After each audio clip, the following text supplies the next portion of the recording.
Right, welcome to polymerisation, and today you're going to learn how polymers are formed, and you're also going to find out how to draw monomers and polymers for a GCSE chemistry exam.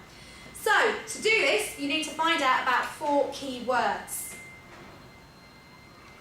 The first of which is a hydrocarbon. You must know what a hydrocarbon means.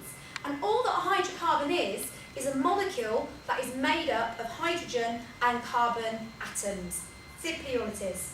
Second word you need to know is what an alkene is.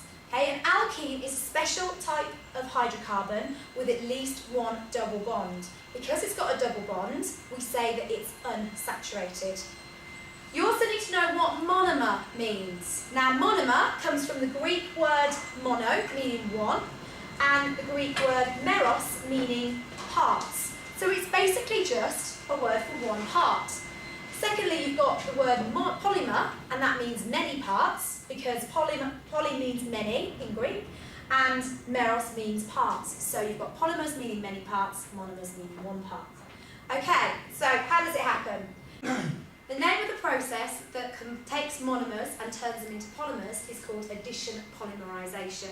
And I'm going to show you how to change the monomer, which is an alkene called ethene, into a polymer called polyethene. This is how it looks 3D, but if we draw it using a stick model, it will look like this.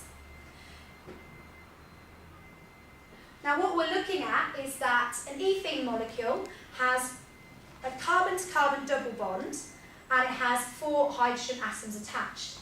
And it can very, very simply be made into a polymer by using addition polymerisation. Now we need 2 things for this process to work. And heat and a catalyst, but I also need my glamorous assistants. So if they could come in now for me. Now we are ethene molecules. We have carbon-to-carbon double bonds. We're very strongly bonded together. However, in the presence of heat and a catalyst, what happens to all of those ethene monomers is they get turned into one really long polymer chain. And these polymer chains can then obviously be turned into many plastics with many different properties. Thank you very much. Take your bows, glamorous assistants. Now actually, in the real world, what you've got is loads and loads of ethene molecules. And what's basically going to happen is that in the presence of heat and in the presence of a catalyst, here's what I made earlier, it will turn into this.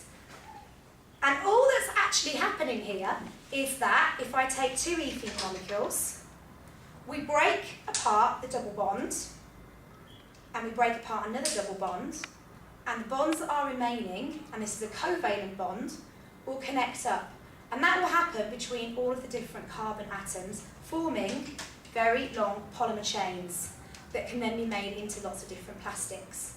So that is how addition polymerisation works. But what you're sometimes asked is to show that using a model. And for that, I'm going to use this molecule here. This is a different type of alkene, and this is propene.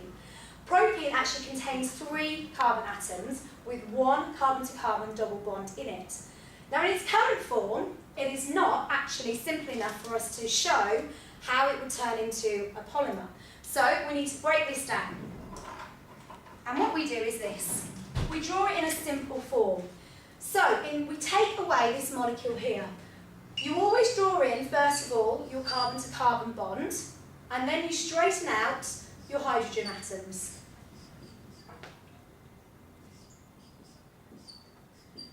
And rather than having H there, what that will become is CH3, because you've taken this whole part of your picture and you then put it there. To turn it into a polymer, all you then need to do is put a bracket around it, break your double bonds. The carbon atom now still has 4 bonds, so does this one. Put your other bracket around it, and then finally you put an N there to show that that's a chain that's repeating again and again and again. To name them, if you've got propene, it then becomes polypropene. And ethene would become polyethene. And that is polymers for GCSE chemistry. Thank you very much.